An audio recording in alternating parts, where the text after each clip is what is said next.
अस्सलाम वालेकुम व्यूअर्स, मैं हूं शाकिर सोलंकी।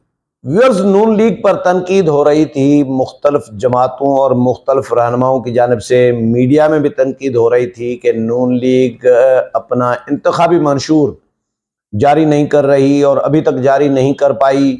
पीपल्स पार्टी ने मंशूर जारी कर दिया है, अपना प्रोग्राम भी दे दिया है, मुख्तलिफ जमातों ने दिया है, लेकिन नून लीग अभी तक अपना मंशूर नहीं दे पाई। लेकिन आज नून लीग ने आखिरकार अपना मंशूर अनाउंस कर दिया है और मियां नवाज शरीफ, मियां शहबाज शरीफ खुद मंशूर अनाउंसमेंट की तकरीब में मौजूद थे। और इरफान सिद्दीकी साहब जो थिंक टैंक है नून लीग के, और उन्होंने इस पर बड़ा वर्क किया है, होमवर्क किया है। नून लीग ने मुख्तलिफ शोबों के जो एक्सपर्ट्स हैं मईशत के या तवानाई के और मामलात, उनसे भी इनपुट लिया, उनसे भी तजावीज़ ली, पब्लिक से तजावीज़ मांगी थी और अपनी पार्टी के रहनुमाओं से तजावीज़ ली। उसके बाद एक जामे मंशूर जो है वो अनाउंस किया गया है।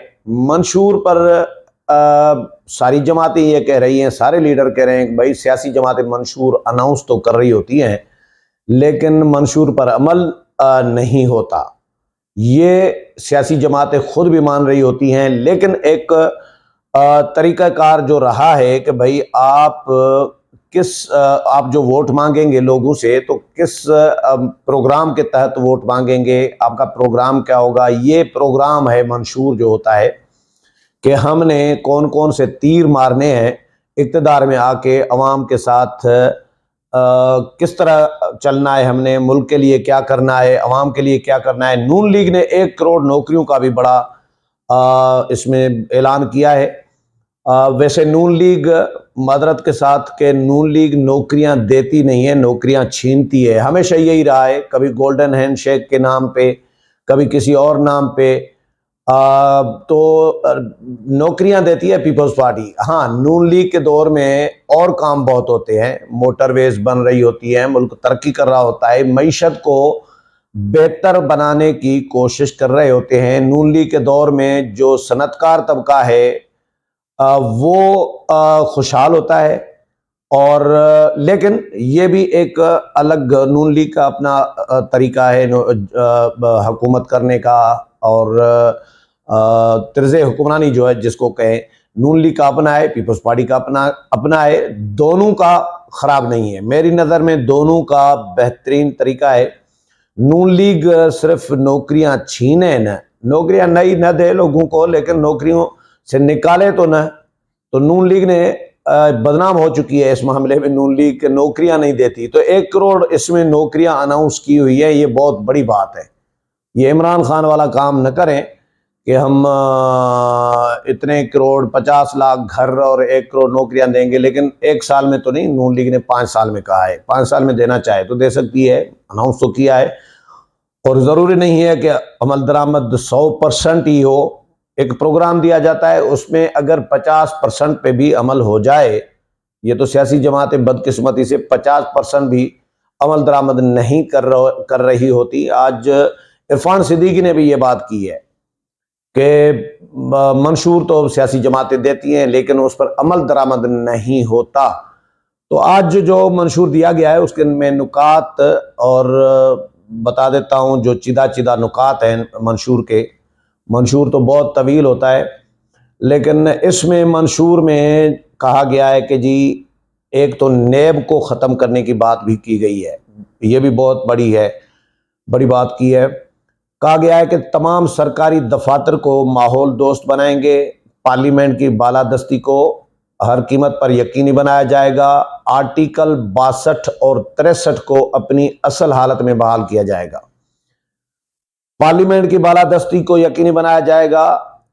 मुझे याद है मियां नवाज शरीफ जब वजीर आजम थे तो मियां नवाज शरीफ पार्लियामेंट में नहीं आते थे। खुर्शीद शाह अपोजिशन लीडर थे, वो रोज़ तकरीर यही कर रहे होते थे, मियां साहब को कहते थे कि मियां साहब पार्लियामेंट को अहमियत दें, पार्लियामेंट की बालादस्ती को जो है उसको कायम रखें। और इसको और भी स्ट्रेंथन बनाएं। खुर्शीद शाह की डेली तकारीर होती थी कि मियाँ साहब पार्लियामेंट को अहमियत नहीं दे रहे होते, और हुआ भी ये। मियाँ साहब को कह रहे थे, खुर्शीद शाह कहते रहे कि मियाँ साहब एक दिन आप पछताएंगे, और फिर इमरान खान ने आगे 2014 में धरना दे दिया। उसके बाद वाकई मियाँ साहब ने पछताना शुरू कर दिया। फिर भी मियाँ साहब ने रिज़ाइन करने के लिए तैयार हो गए थे। महमूद खान अचकज़ई, खुर्शीद शाह, इन लोग, उन्होंने कहा कि नहीं जी, आप रिज़ाइन नहीं करेंगे। इन्होंने इस्तीफ़ा से तो मियाँ साहब को रोका, लेकिन उसके बाद भी मियाँ साहब ने पार्लियामेंट को अहमियत नहीं दी, तो क्या हुआ, मियाँ साहब को निकाला गया। तो नून लीग ने यह भी बड़ा इंपॉर्टेंट जुमला लिखा तो है, अल्लाह करे अमल दरामद हो। आर्टिकल 62-63 को अपनी असल हालत में बहाल करने का मतलब यह है कि जो बाद में इसमें इन दो आर्टिकल्स में जो तरामीम की गई हैं, जो शिक्कें शामिल की गई हैं, जो ज़ियाउल हक के दौर में तक शामिल हुई थी, उनको ख़त्म करके असल हालत में बहाल किया जाएगा। अदालती, कानूनी, पंचायत सिस्टम और तनाज़ात के तस्फ़िये का मुतबादल निज़ाम दिया जाएगा। अदालती, कानूनी और इंसाफ के निज़ाम में इस्लाहात की जाएंगी। ये भी है तो ख़तरे की घंटी अदालतों के लिए, लेकिन अल्लाह करे कोई बेहतरी करे। बर वक्त और मौसर अदालती निज़ाम का नफाज किया जाएगा। मौसर, मुनसिफाना और बर वक्त प्रोसिक्यूशन होगी। यकीनी बनाया जाएगा इस बात को कि बड़े और मुश्किल मुकदमात का फैसला 1 साल के अंदर हो। छोटे मुकदमात का फैसला 2 माह के अंदर सुनाया जाएगा। नेब का खात्मा किया जाएगा। इंसदाद बदउनवानी के इदारों और एजेंसियों को मजबूत किया जाएगा। ज़ाब्ता फौजदारी 1998 और 1898 और 1906 में तरामीम की जाएंगी। अदालती कार्रवाई बराह रास्त नशर की जाएगी। कमर्शल अदालतें कायम की जाएंगी। समंदर पार पाकिस्तानियों की अदालतें बेहतर और मजबूत बनाई जाएंगी। अदलिया में डिजिटल निज़ाम कायम किया जाएगा। पाकिस्तान को, अच्छा, ये इसका मंशूर का स्लोगन रखा गया है कि पाकिस्तान को नवाज दो। नवाज दो यानी नवाजो, पाकिस्तान को बेहतर करो, ये भी मतलब है। नवाज दो यानी मियाँ नवाज शरीफ दो, ये इन्होंने ज़ुबानी रखा है। पाकिस्तान को नवाज दो का स्लोगन रखा है। इसके तहत, इस स्लोगन के तहत इंतखाबी मंशूर जारी किया गया है, और उसमें मजीद ये कहा गया है कि जी छोटे किसानों को सूद से पाक कर्जे फराहम किए जाएंगे। फसल के नुकसान की कमी को पूरा करने के लिए जदीद टेक्नोलॉजी इस्तेमाल की जाएगी। अच्छा जी, नून लीग का इंतखाबी मंशूर में यह भी कहना है कि अदालती कार्रवाई बराह रास्त नशर की जाएगी। कमर्शियल अदालतें कायम की जाएंगी। समंदर पार पाकिस्तानी अदलिया में डिजिटल निज़ाम कायम किया जाएगा। माली साल 2025 तक महंगाई में 10% कमी की जाएगी। 4 साल में महंगाई 4 से 6% तक लाई जाएगी। 5 साल में 1 करोड़ से ज़ायद नौकरियां दी जाएंगी। करंट अकाउंट खसारा GDP का 1.5% तक किया जाएगा।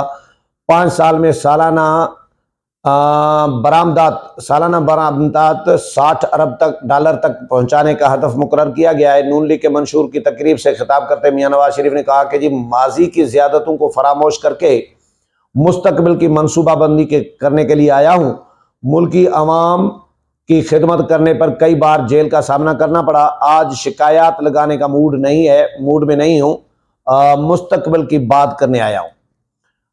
अच्छा जी, इंतखाबात लड़ने की भरपूर तैयारी कर रहे हैं। इंतकाम नहीं, तरक्की की सियासत पर तवज्जो मरकूज है। अल्लाह ने मौका दिया तो मंशूर पर अमल दरामद करेंगे। मीसाक जमहूरियत पर हम सब ने दस्तखत किए थे। मीसाक जमहूरियत की बहुत ज़्यादा खिलाफ वर्जियाँ की गई। हमेशा उसूलों पर सियासत की। बिलावल साहब इल्ज़ाम लगा रहे हैं कि नून लीग ने मीसाक जमहूरियत को फाड़ कर फेंक दिया था, और नून लीग ने किया भी।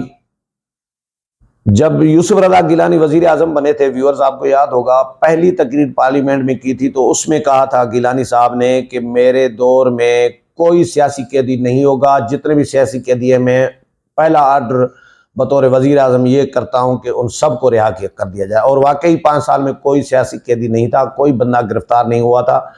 लेकिन जब बाद में नून लीग आई, ये 2008 वाला पीपल्स पार्टी का दौर जो था, फिर 13 में नून लीग आई, तो नून लीग ने पीपल्स पार्टी के सिंध के बहुत सारे वुज़रा, ब्यूरोक्रेट, बहुत सारे और लीडर्स, MNAs, MPAs उनको गिरफ्तार करके जेलों में डाला। डॉक्टर आसिम हुसैन हो, शर्जील मेमन हो, हामिद सईद काज़मी हो, बहुत सारे और भी इन्होंने जेल में डाले थे। और वो इल्ज़ाम फिर नून लीग की क़यादत लगाती है चौधरी निसार अली खान पे कि वज़ीर दाखिला वो थे, और चौधरी निसार अली खान पूछते ही नहीं थे मियाँ नवाज शरीफ से। यार पार्टी लीडर है मियाँ साहब आप ये कैसे हो सकता है कि चौधरी निसार आपकी मुशावरत के बगैर पीपल्स पार्टी को इस तरह, पीपल्स पार्टी को के लोगों को गिरफ्तार करके जेलों में डालते जाएं। तो पार्टी की मुशावरत यकीनी तौर पर होती है। तो ये मीसाक जमहूरियत की खिलाफ वर्जी, मेरा कहने का मतलब ये है कि नून लीग ने की थी, और अब आगे अल्लाह करे कोई बेहतर चलें आपस में। शहबाज शरीफ साहब ने भी तकरीर की है जी मंशूर अनाउंस करने की कमेटी तकरीब से, और कहा है कि मंशूर सब पेश करते हैं लेकिन अमल नहीं होता। ये शहबाज साहब ने कहा है। चैंपियनशिप के दावे करने वालों ने 100 सालों में जो किया वो अवाम के 10 सालों में जो किया वो अवाम के सामने है।